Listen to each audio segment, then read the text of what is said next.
O Senhor esteja com todos. Ele está no meio de nós. Proclamação do Evangelho de Jesus Cristo segundo João. Glória a vós, Senhor. Naquele tempo, disse Jesus a seus discípulos: Eu sou a videira verdadeira e meu Pai é o agricultor. Todo ramo que em mim não dá fruto, ele o corta, e todo ramo que dá fruto, ele o limpa, para que dê mais fruto ainda. Vós já estáis limpos por causa da palavra que eu vos falei. Permanecei em mim, e eu permanecerei em vós. Como o ramo não pode dar fruto por si mesmo, se não permanecer na videira, assim também vós não podereis dar fruto, se não permanecerdes em mim. Eu sou a videira, e vós os ramos. Aquele que permanece em mim e eu nele, esse produz muito fruto, porque sem mim nada podeis fazer. Quem não permanecer em mim será lançado fora como um ramo e secará.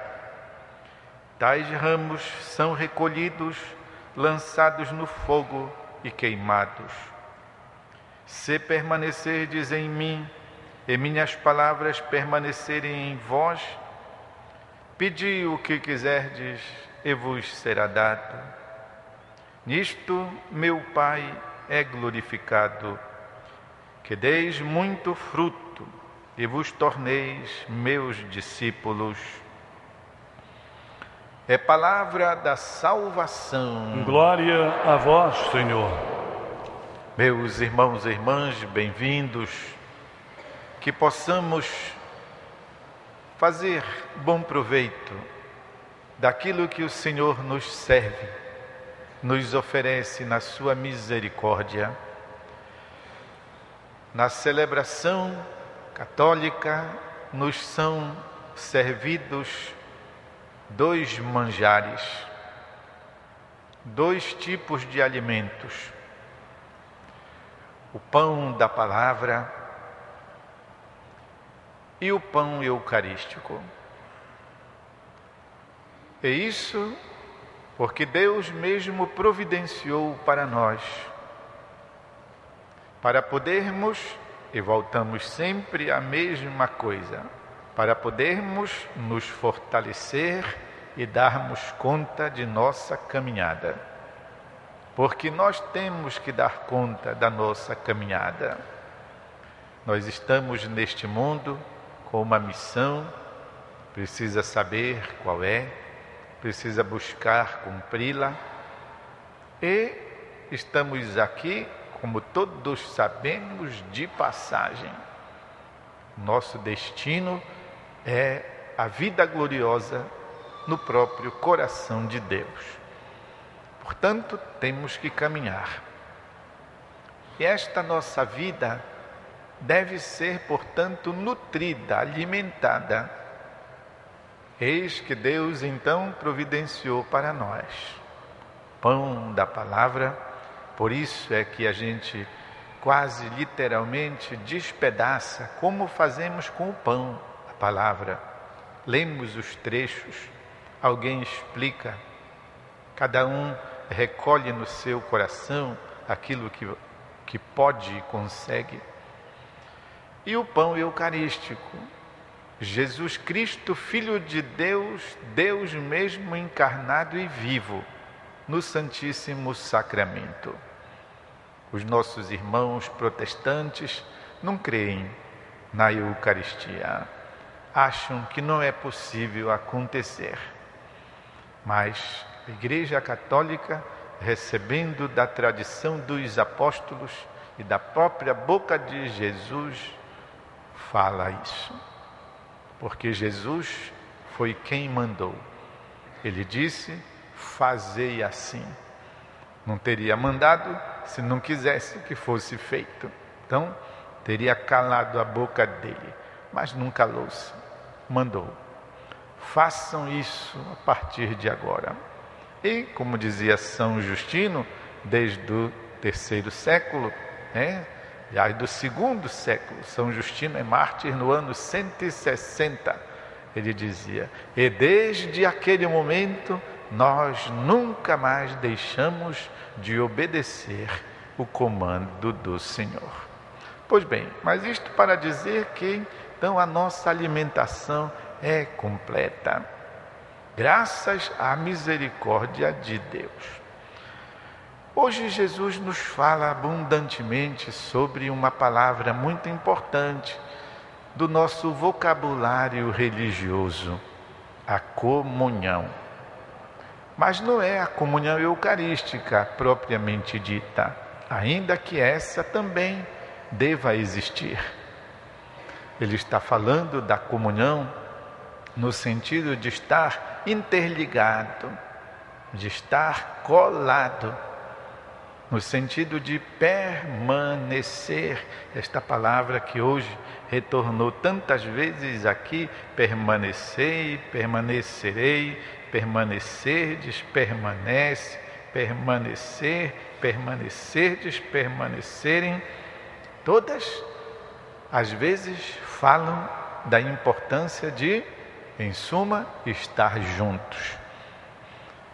Ficar, morar, demorar, tudo isso para exprimir a necessidade, escutem bem, a necessidade da nossa aproximação dele, a tal ponto que Jesus, que não é de meias palavras, nem de conversa mole, chega a afirmar: sem mim nada. Não diz que sem ele a gente pode fazer 5%, sem ele a gente pode fazer um pouquinho assim, mais ou menos, sabe como é, se dá um jeito. Jesus diz: aquele que permanece em mim e eu nele, esse produz fruto, porque sem mim nada podeis fazer. Os estudiosos da Sagrada Escritura, meus irmãos e irmãs, dizem o seguinte: o evangelista São João, ele, embora não refira o episódio da última ceia, a instituição da Eucaristia, como os outros três primeiros evangelistas, Mateus, Marcos e Lucas, que referem: Jesus tomou pão, deu graças, disse: é o meu corpo. Depois tomou o cálice com vinho, disse: é o cálice do meu sangue, fazei isto. São João, que é o quarto evangelista, não narra esse fato, mas ele, assim, admiravelmente, supõe que a comunidade já soubesse disso. E sendo que a composição definitiva do evangelho dele é a última, é por volta do ano 100, a composição definitiva. A tradição oral já existia, mas a colocação por escrito, por volta do ano 100, ele não ia repetir aquilo que todo mundo já sabia e que os outros três já tinham dito. O que é que ele faz então? Ele coloca em lugar, supondo que aquilo já existia mesmo, todos já sabiam, ele coloca em lugar a lavagem dos pés, quase para dizer: a Eucaristia é serviço. E até alguns estudiosos que dizem que São João fez isso, colocou a lavagem dos pés, Jesus que lavou os pés dos discípulos, e disse: eu, sendo mestre e Senhor, fiz isso, façais vós também. Por quê? Porque parece que alguma parte da comunidade estava dando muito valor a Eucaristia, só a Eucaristia, Jesus.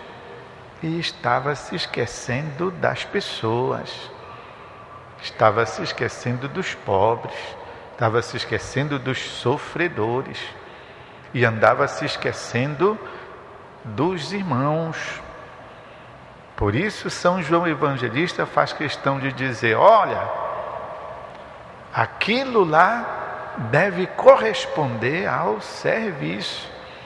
Senão você entra num intimismo. Jesus. E termina nisso? Não pode. Por isso o próprio São João várias vezes faz questão de dizer: aquele que diz que ama a Deus e não ama o seu irmão é um bom e um grande e um redondo mentiroso. A palavra de Deus não está nele. Porque se dizemos que amamos a Deus, temos que tirar a prova dos 9.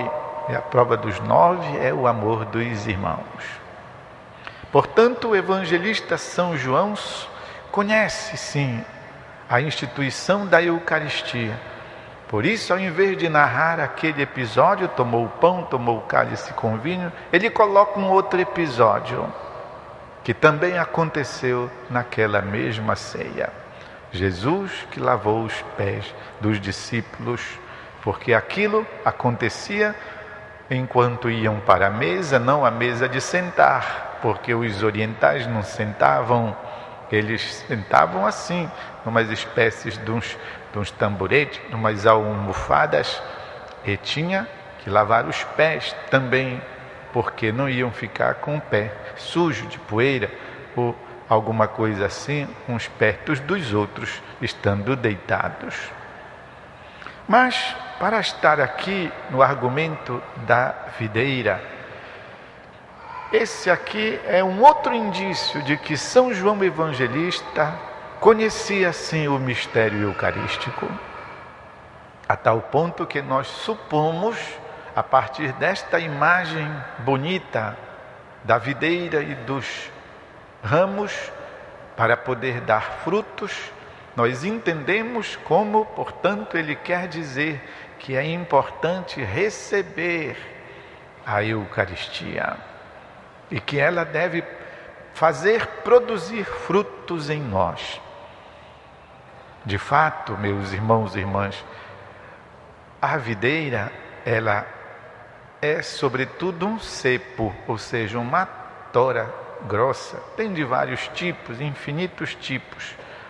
Mas aquele cepo, ele vai engrossando à medida que o tempo vai passando, vai ficando velha a videira. E quanto mais velha, também a produção é mais certa, é mais forte.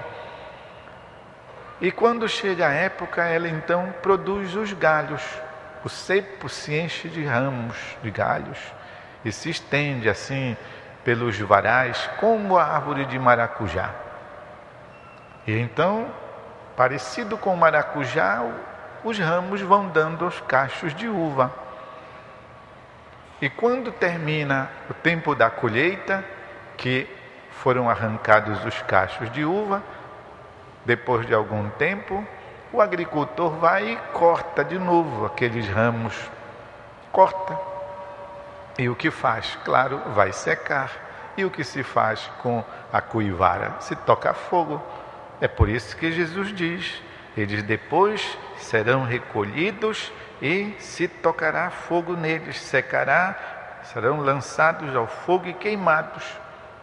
Os ramos que não produzem fruto, porque os que produzem vão ficar ali seguros, garantindo o crescimento da uva.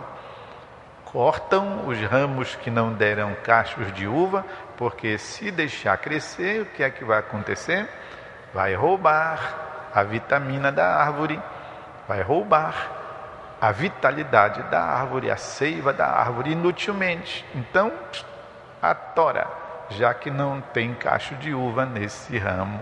É interessante, meus irmãos, eu estou falando tudo isso para vocês, porque embora aqui na nossa região não tenha o cultivo da uva, tem no Nordeste e tem no Rio Grande do Sul, mas eu morei na Europa 5 anos.